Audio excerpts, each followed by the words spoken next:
As you know, my name is Gordon McINALLY, and it is finally settling in. I think it's finally settling in, as I've told some of the classes in the course of this weekend, that I am indeed the President-elect of Rotary International, and I look forward to serving as your President next year. Actually, I was only saying to Heather the other day, could you have imagined in your wildest dreams that one day I would be the President of Rotary International? And her reply surprised me when she said, "Darling, you don't feature in my wildest dreams."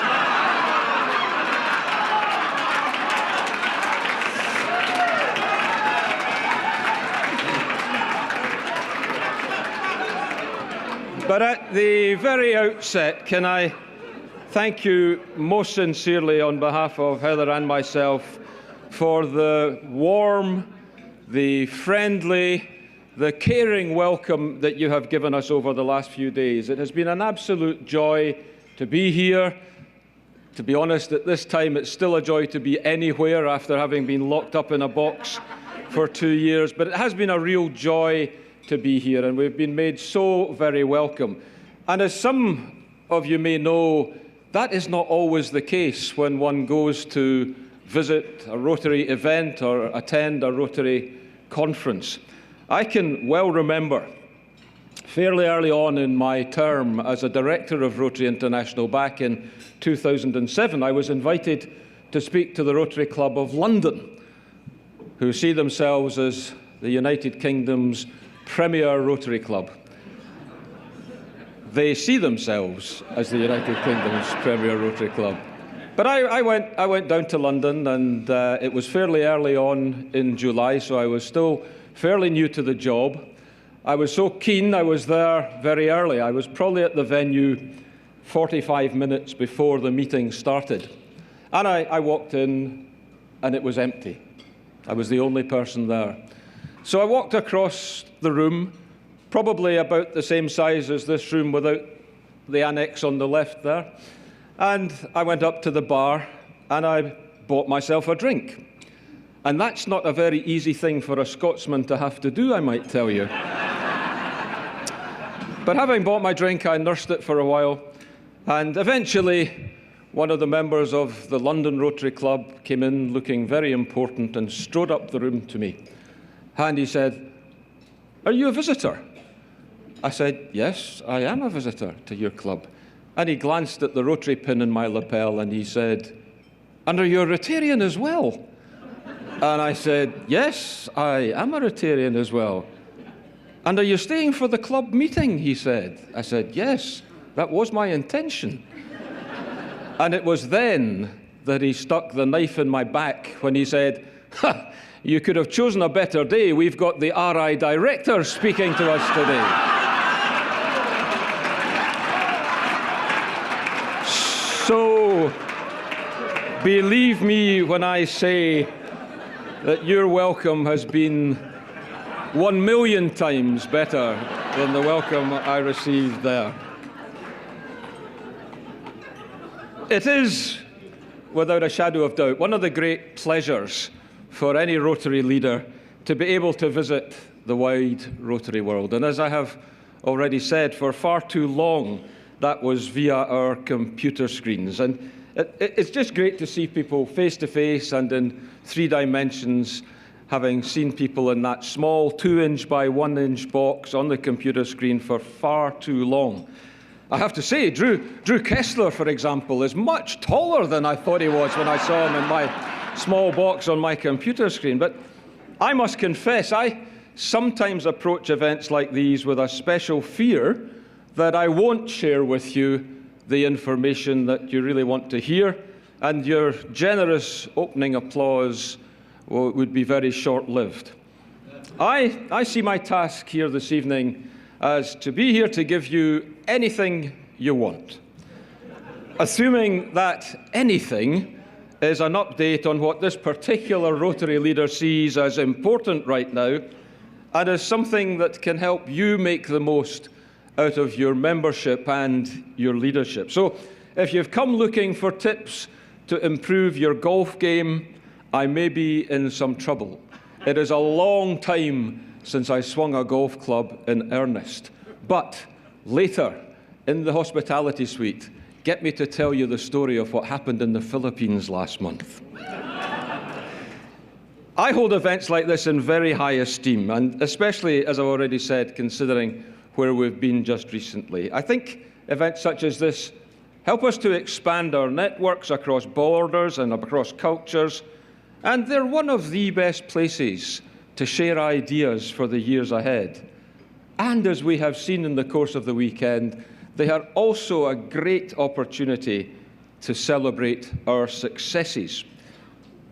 As you know, it's our commitment to service that drives us on, our determination to be part of something larger than ourselves. And so I really hope that you've been able to use the past few days as a springboard to take your passion for service in our communities and beyond to the next level, finding inspiration in each other's accomplishments to bring our service to even greater heights. So this evening, I want to talk to you about several matters I believe are essential. One is the importance of teamwork and continuity. The other is touching very briefly on the critical work that we have to do to end polio. The third is our renewed mission to create and expand peace in our world. And finally, a subject very close to my own heart, expanding access to mental health services. And I want to begin to talk, thank you. I want to begin by talking about how important it is to work together as a team. In just a very few short months' time, I will have the chance to introduce the theme for 2023-24 and to lay out some of Rotary's priorities for next year. But the most important work in Rotary goes on year to year, shared from one generation of leaders to the next. The French philosopher Albert Camus had this wonderful quote: "You are forgiven your happiness and your success only if you generously consent to share them." And you know what? That applies to all of us in so many ways. Just being part of Rotary is an honour, a symbol of our personal promise, maybe even a symbol of our successes. Rising to positions of leadership in this great movement at every level can also swell us with pride and lead us to feel charged with the power to reshape our clubs, reshape our districts, and even reshape Rotary itself to our own personal visions. But that will only happen if we do it together and work as a team. It is not possible, and it should not be the case, that one reshapes the organisation in the space of 1 year to one's own personal vision. The Scottish rugby team, of which I am a passionate supporter, uses the slogan, "As one, better together." And it's not wrong. Together, we are better, much better. Together, we will achieve more, much more than we could hope to achieve were we working on our own. And the great news for all of us is that President Jennifer Jones shares these values. And her theme of Imagine Rotary is all about shining a bright light on the work that you are doing, helping the world to see what an amazing force for hope this movement is, and inviting us to dream of even greater things that we can do in the future.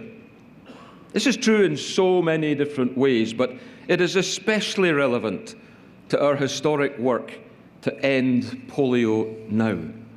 As the organisation that first envisaged a polio-free world, Rotary has been at the centre of the fight to eradicate it for decades. Rotarians everywhere should be proud of the work we've accomplished, and Rotary remains fully committed to the pursuit of a polio-free world, and, as with so many other things, we will achieve this, and we will achieve this by working together. Already, thank you. Already, together, we have contributed more than $2.4 billion. And already, together, we have contributed countless volunteer hours to the fight to end polio. And together, working with our partners, we will immunise more than 400 million children every year. One more final push together will get us where we need to be. And I urge you to do everything you can to help us reach our goals. I know we have done so much, but we can do even better. Only 1 in 10 Rotary members at present contribute to the End Polio Now campaign. We have to be able to improve on that. A polio-free world will be Rotary's gift to the world. We're on the brink of reaching that long-sought goal, and we need to all work harder than ever to deliver that gift for good.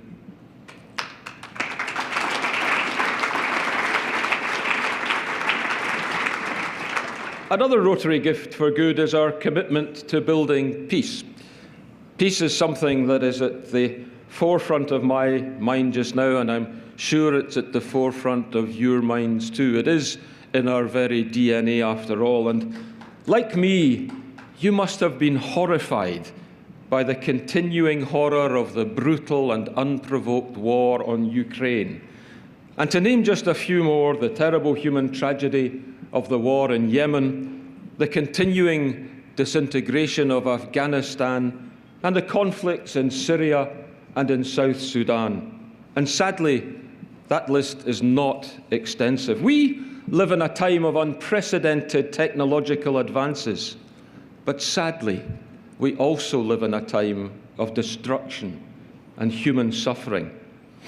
And as we're seeing with our own eyes, peace is such a fragile construct. Rotary, with all its global reach, must help the world live together in peace and in friendship and in love if we are to leave a proper legacy for our children and our children's children.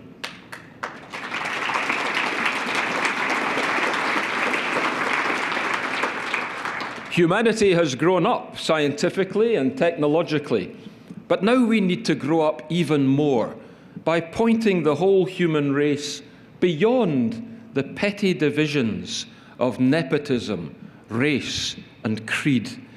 Far too many people in this world have experienced the atrocities of war and terrorism, but thankfully we are committed to working for peace. And never forget, peace is more, so much more, than the absence of war or armed conflict. Peace is freedom. Peace is healthy children and adults. Peace is clean water and sufficient food. Peace is education, human rights, dignity, clothing, housing. Peace is concern for mankind. But above all, peace is love.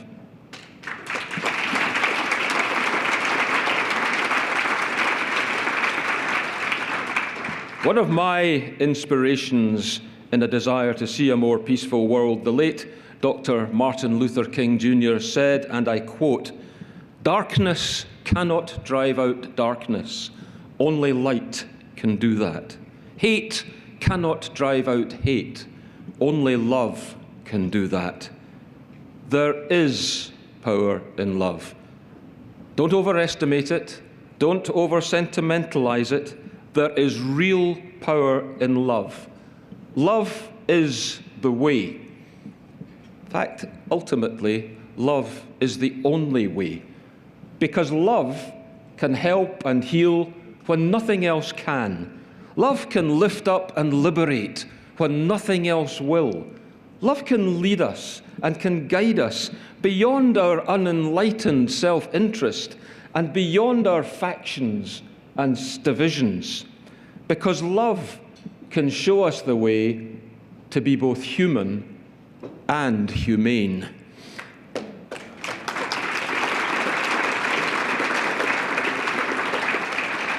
Now, the obvious question, and the one you are probably asking yourselves right now, is could it work?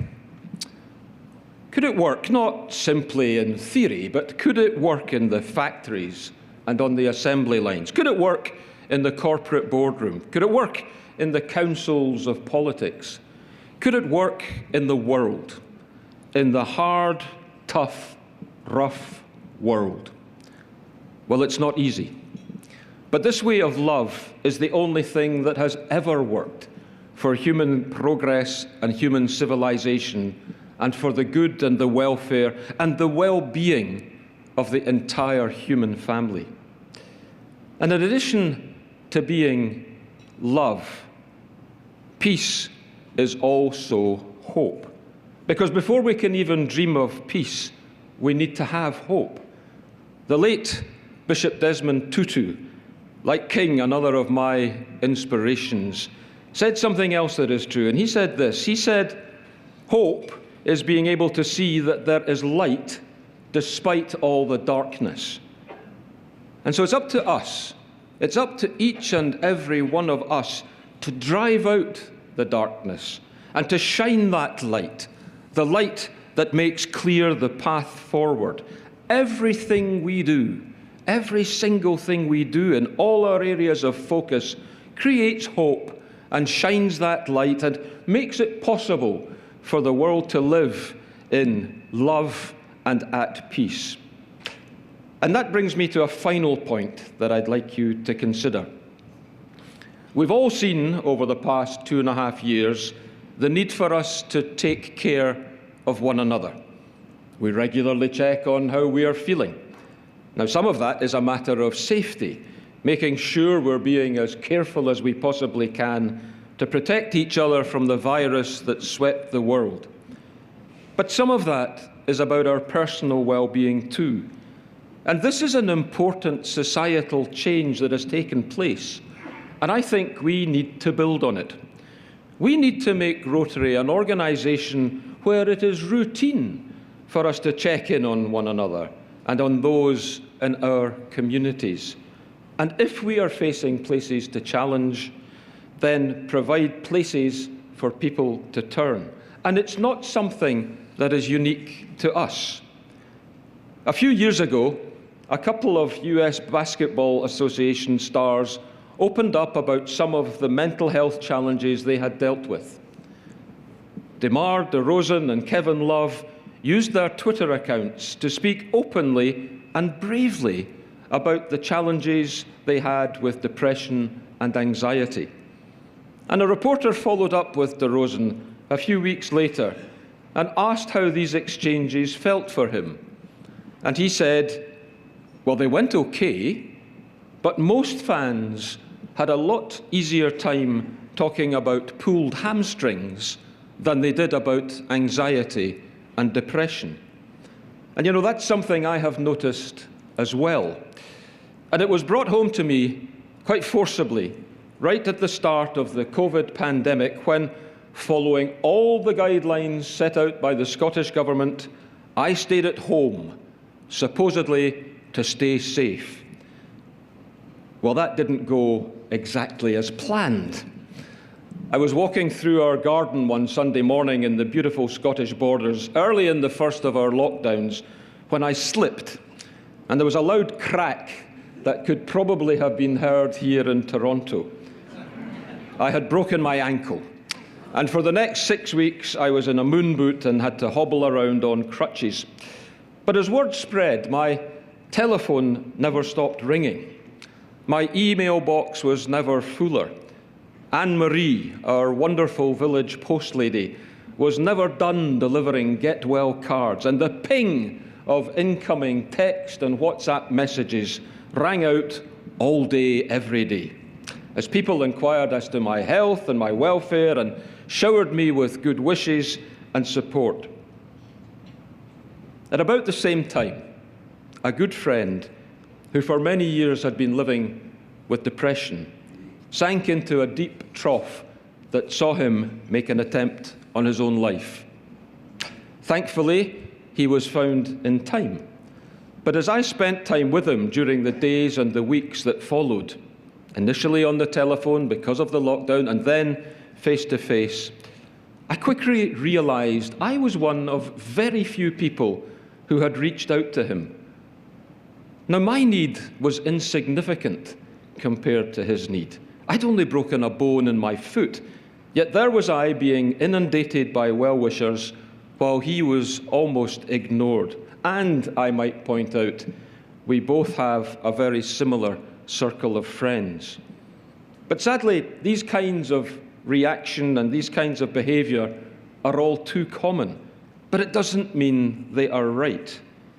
To be able to ask for help, people need to be able to say that something's wrong. And as people dedicated to service above self, we need to show care and compassion for each other and those in our communities. There's a phrase that's becoming more and more popular in Scotland just now, and that phrase is, "It's okay not to be okay." And you know, it is okay not to be okay. This is a subject I hope to talk about more in the future, as I think Rotary has a big part to play in the whole realm of mental health. It won't need a major polio-like commitment to make a difference, but I think we should be brave enough to recognise that the mental health system isn't broken. It was never built in the first place, and perhaps it's up to us to build it.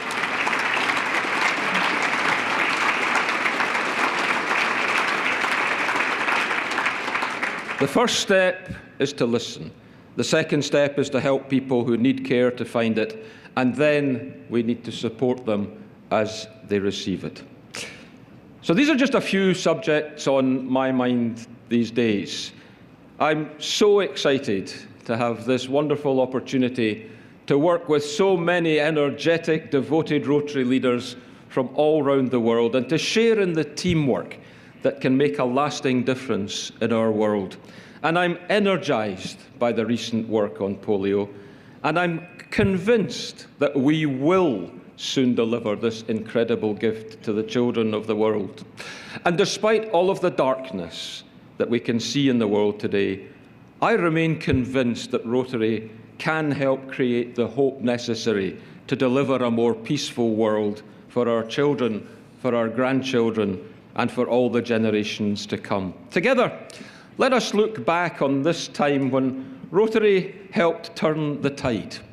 Let us give our future selves that opportunity to look back and see that the projects we have carried out, the causes we have championed, and the people who we have served, and we have done that to the best of our ability. And when we've done that, let us do so in the knowledge that we have done our best for the sakes of the people who needed us most. Now, before I sit down, can I tell you one final story? True story. Heather and I, as you know, have two beautiful granddaughters. We speak about them a lot, probably too much, and we bore people with photographs. But I was speaking to our 4-year-old granddaughter Ivy back in Scotland just a few days ago on FaceTime. And I told her that we were coming to Toronto, and when I said that, she asked me, she said, "So Grandpa, what happens at events like these?" So I explained to her that Grandma and I get to meet some lovely people, hear some great speakers, and have some good times together with our friends. "But what else happens, Grandpa?" she came back. "Well," I said, "Ivy, on the Saturday night, Grandpa is going to speak to the lovely people and share some information with them and try and make them smile and maybe even make them happy, and who knows, he might even make them laugh."